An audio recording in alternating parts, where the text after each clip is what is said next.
Ultra moderne, ultra riche, ultra populeuse.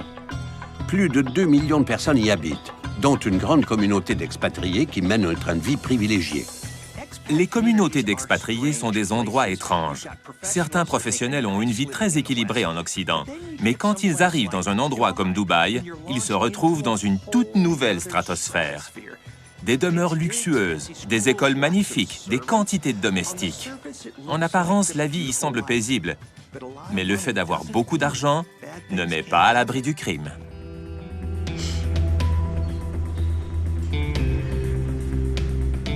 Je suis tellement inquiète. Il a disparu depuis 2 jours.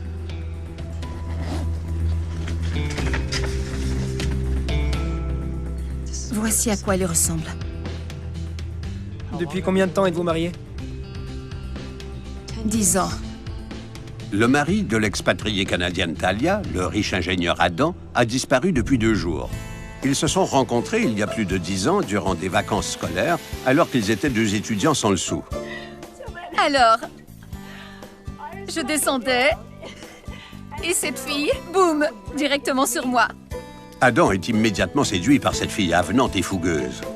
Talia, elle, est impressionnée par l'intelligence et l'ambition d'Adam. Ils se marient peu de temps après s'être rencontrés et emménagent dans le petit appartement d'Adam.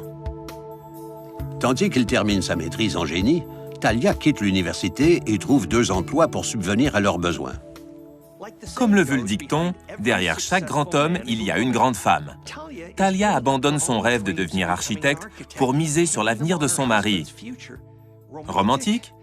Peut-être. Les sacrifices sont très louables, mais à mesure que le temps passe, le ressentiment peut gâcher même les meilleurs sentiments. Un conseil? Signez un contrat de mariage. Une fois diplômés, Adam trouve un travail dans une firme de génie d'envergure internationale et ils peuvent enfin arrêter de vivre comme de pauvres étudiants.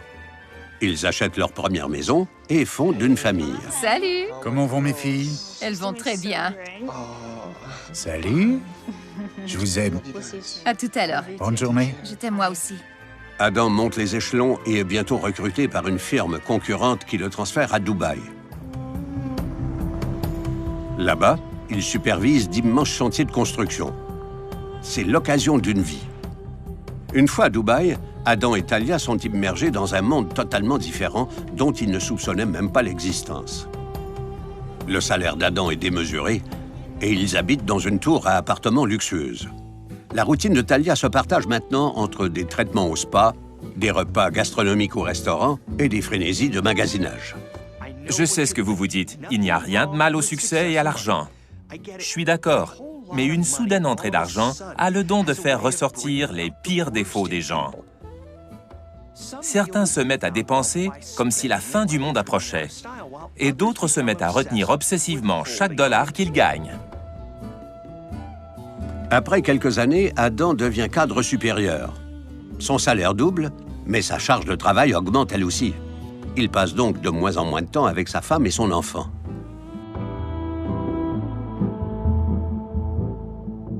Il est accro au travail et elle au magasinage. Ça semble être un duo parfait, non? Mais ils sont sur une pente glissante. Talia n'est pas satisfaite de sa relation de couple, alors elle cherche des moyens de se sentir mieux. Et quoi de plus efficace qu'une bonne session de magasinage?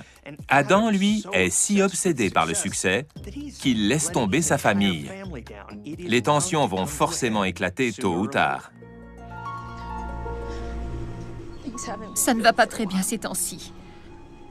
Il travaille tellement et la vie est devenue difficile. Difficile? Que voulez-vous dire? Talia dit aux policiers que leur couple bat de l'aile. Adam boit de plus en plus d'alcool, Salut. mais le plus dérangeant est le fait qu'il devient de plus en plus contrôlant.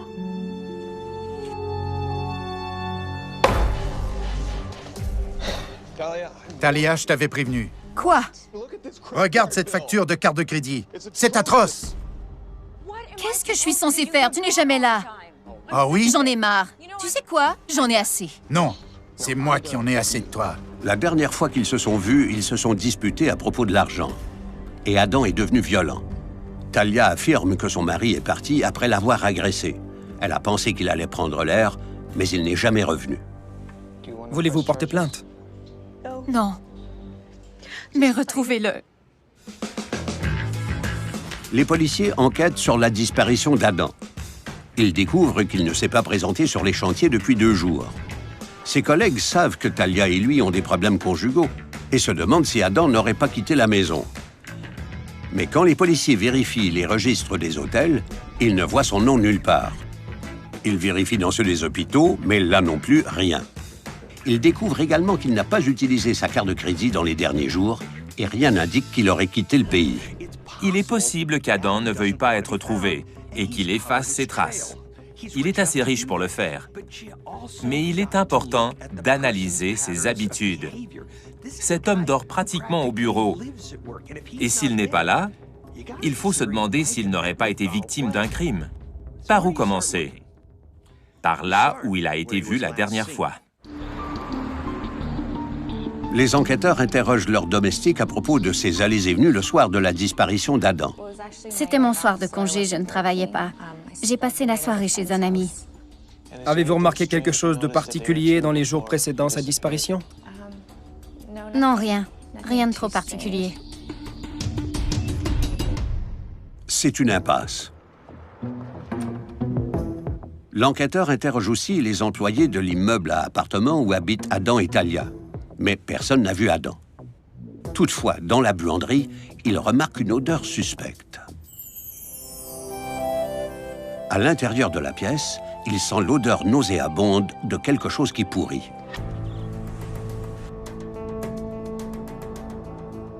Au cours de mes enquêtes au FBI, j'ai vu des situations assez pestilentielles. Il n'y a rien comme fouiller dans un égout ou dans une benne à ordures pour profiter d'une belle journée. On les appelait des fouilles d'ordures. Je ne peux pas dire qu'on s'y habitue, mais ça fait partie du travail.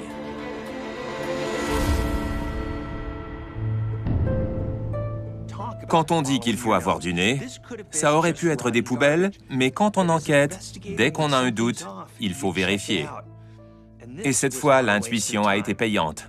Selon les signes de décomposition, Adam est mort depuis au moins quelques jours, exactement quand sa femme a dit l'avoir vu pour la dernière fois. Maintenant que les policiers ont retrouvé le corps d'Adam, ils doivent comprendre comment il s'est retrouvé dans la buanderie.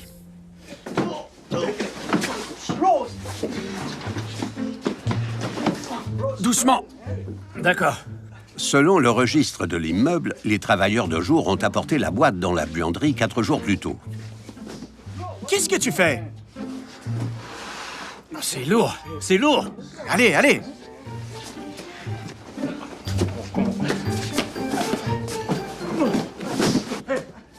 L'enquêteur Abdullah apprend que c'est Talia qui a demandé à entreposer quelque chose dans la buanderie. L'affirmation de Talia selon laquelle Adam l'aurait agressé et aurait disparu à la suite de leur dispute est remise en question.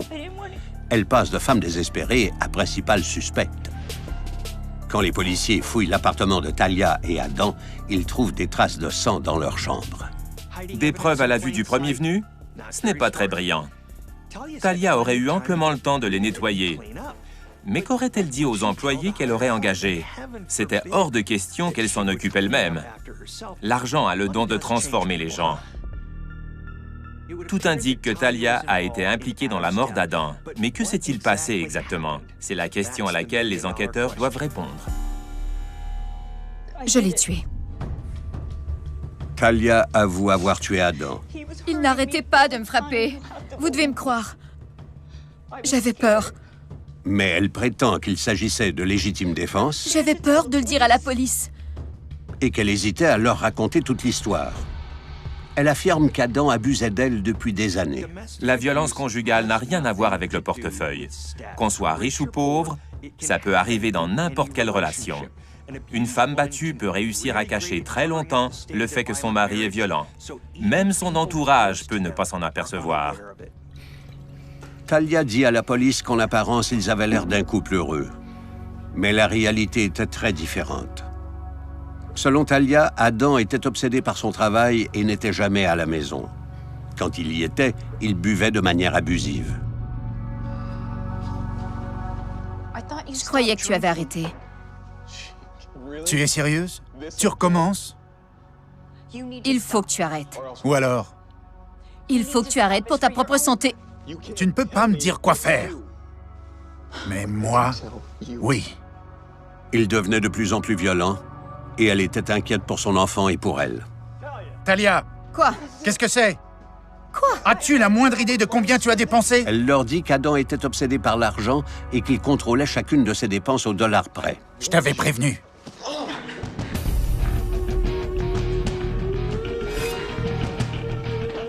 Et un soir, il est devenu fou furieux.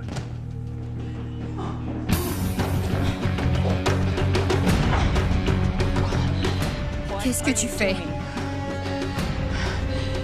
Adam, qu'est-ce que tu fais?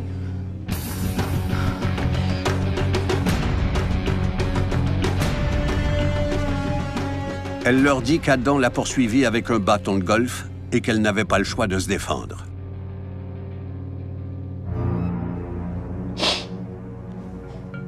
Et la boîte? Je ne me souviens pas de la boîte. Je ne m'en souviens pas. Ne pas se souvenir de ce qu'on a fait après un traumatisme n'est pas inhabituel. L'amnésie dissociative est une réaction de protection normale chez les victimes d'abus. Le cerveau dissimule ce qu'il ne peut pas gérer. Il faut toujours donner le bénéfice du doute aux victimes d'abus. Mais à ce point de l'enquête, c'est la parole de Talia contre celle d'un mort. Les policiers doivent s'assurer que son histoire tient la route. Les policiers apprennent que Talia est la seule bénéficiaire de la police d'assurance vie de 20 millions de dollars de son mari. Ils sont mariés et ont un enfant. Il n'est pas surprenant qu'elle soit son héritière. Mais est-ce un motif suffisant pour le tuer? Pourquoi ne pas divorcer et récupérer la moitié de sa fortune? Pour une femme battue, quitter son mari n'est pas toujours facile. En particulier quand ça implique un enfant. Mais s'il s'agissait d'un meurtre prémédité, tout ce que je peux dire, c'est que Talia joue le grand jeu. Elle doit convaincre tout le monde qu'elle était la vraie victime. Quand les policiers vérifient les comptes d'Adam, ils apprennent qu'il a installé des logiciels espions pour lire les courriels de Talia et suivre ses dépenses. Il a aussi engagé un détective privé qui a découvert des preuves assez incriminantes.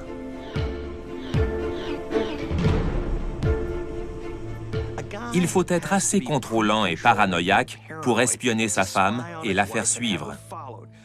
Talia prétend être une victime et ça semble l'innocenter. Mais le fait qu'elle ait un amant joue contre elle. Pourtant, il est assez courant pour une femme malheureuse d'aller chercher à l'extérieur de son couple l'attention dont elle manque. Son amant n'est pas un nouveau sac à main griffé, mais il a son utilité.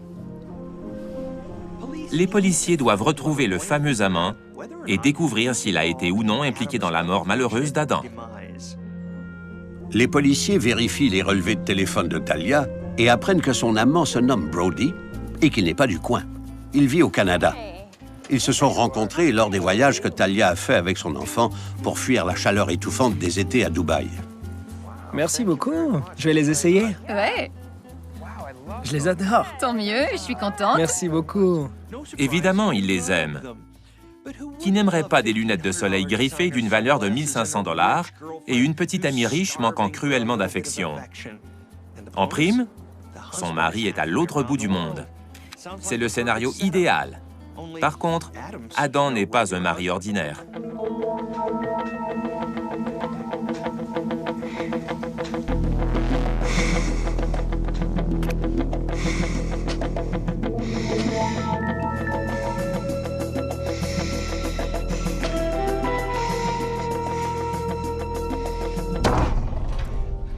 Selon le détective privé, Adam était furieux de découvrir que sa femme avait un amant et qu'elle le couvrait de cadeaux.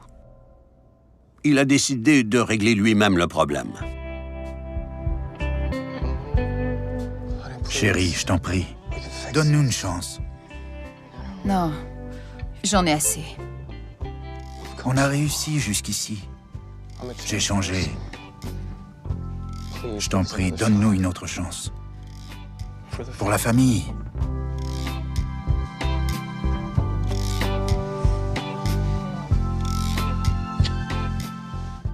Bien joué, Roméo.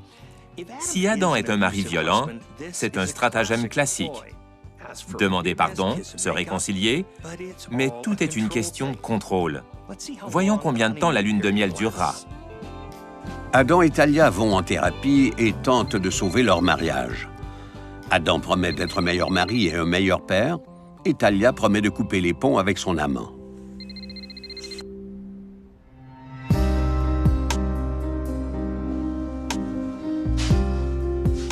Adam, tu viens de coucher. J'ai du travail. Mais rapidement, Adam retourne à ses vieilles habitudes. Et Talia trouve à nouveau du réconfort auprès de Brody.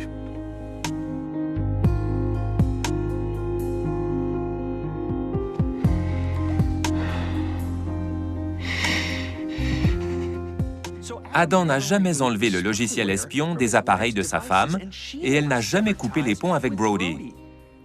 Ils n'ont pas confiance l'un envers l'autre. Et vous savez ce qu'on dit? Quand la confiance s'effrite dans un mariage, tout le reste s'effondre. Alors, l'a-t-elle tué pour avoir son argent et commencer une nouvelle vie avec Brody? Ou était-ce de la légitime défense? Il y a deux scénarios possibles. Comment démêler les secrets et les mensonges de la vérité?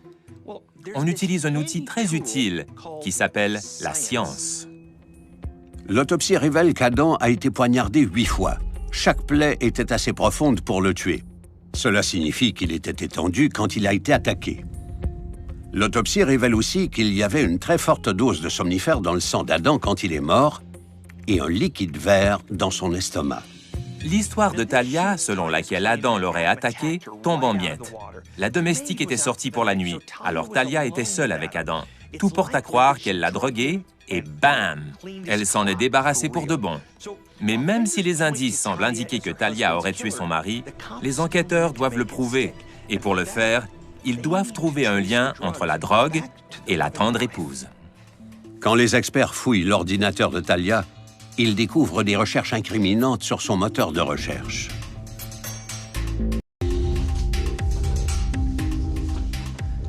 Le rapport toxicologique. Comment pouvez-vous l'expliquer? Je ne sais pas ce que c'est. Votre historique de recherche. Drogue? Surdose? Vous êtes au courant de ça? Quand on lui parle de son historique de recherche sur les drogues, Talia craque. Je vous ai raconté ce que j'endurais. Ils sont à moi. Ce sont mes médicaments. Talia dit aux policiers qu'elle était tellement découragée par son mariage et les abus de son mari qu'elle a pensé à s'enlever la vie avec des médicaments vendus sous ordonnance. Même si les preuves sont de plus en plus incriminantes, Talia leur trouve toujours une explication plausible. Femme battue ou veuve noire?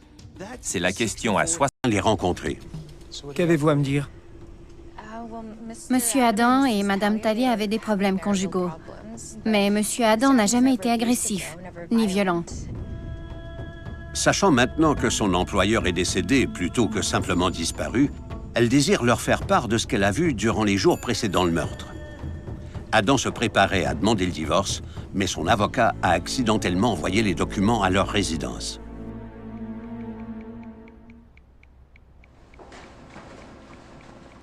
Vous avez du courrier.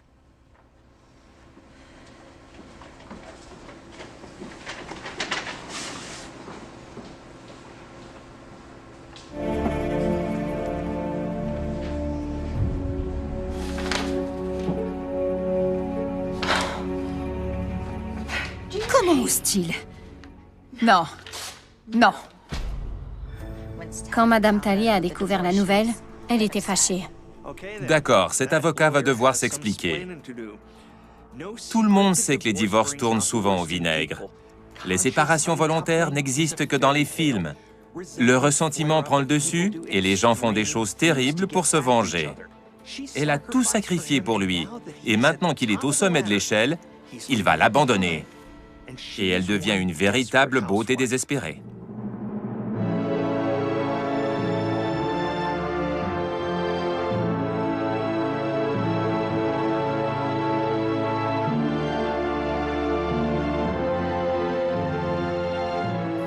Shannon dit aux policiers qu'après avoir bu son habituel smoothie au kale et au chia que Talia avait insisté pour préparer ce jour-là, Adam est devenu si fatigué et étourdi qu'il a dû aller s'étendre pour faire la sieste. Talia a demandé à Shannon de servir à son mari un smoothie contenant assez de drogue pour endormir un éléphant. Quel genre de femme empoisonne-t-elle leur mari? celles qui veulent à tout prix sortir tête haute de la séparation.